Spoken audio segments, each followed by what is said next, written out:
Eu quero folhinho. Ele quer ajuda que é a folha. O tranco dele era pequeno, tava Sobra. Prova aí. Não, deixa eu botar no tua boca pra te experimentar. Por que esse cara fala desse jeito? Está rimando. É uma tática para chamar a atenção. Ah, eu já vi tudo. Todo mundo com a barriga cheia, mas tá danado no tacacá. Eu tô aqui pra explodir. É onde fico super entediado 8 Então, horas. como que você está queimando, é pra tá assim? Se tiver sorte, eu Eu adorava ver a mamãe tomar tacacá.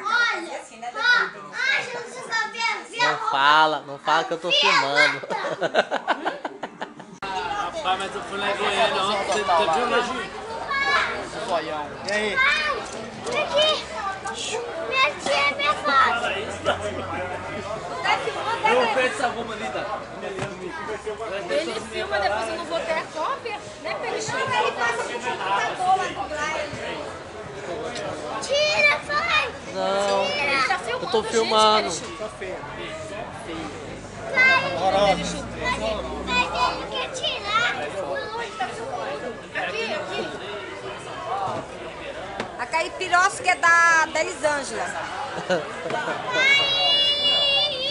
Tira minha foto. Mostrar a farinha. Se liga lá, Pé de Chup. Tá filmando o Pé de Chup, olha.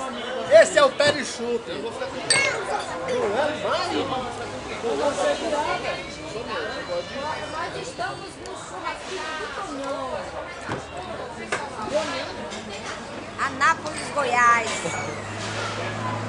Olha lá, um ônibus urbano. Esse é um ônibus urbano de verdade. Eu gostaria de falar que eu estou muito feliz em conhecer uma outra cidade, como essa cidade de Anápolis. A cidade de Anápolis, pelo que eu vi, é uma cidade muito calma. Não tem sequer um carro de som, vocês acreditam?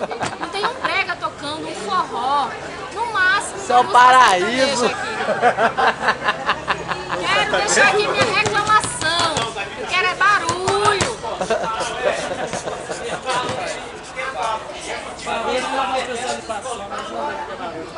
Isso aí, a bicha tá emperrada, a espada? Que luta, o cara já morreu desse jeito. Você não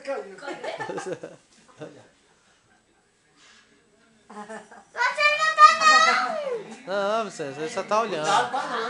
Aqui, Elisângela. Toma outra, Elisângela. Cuidado com essa ponta que é muito afiada.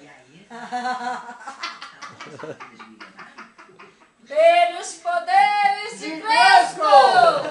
Eu tenho a força! Acho que é a fome, não? Antigo espírito do mal, me dê a força além do alcance. Porra, misturou live com raio, cara. Os olhos de Tandera!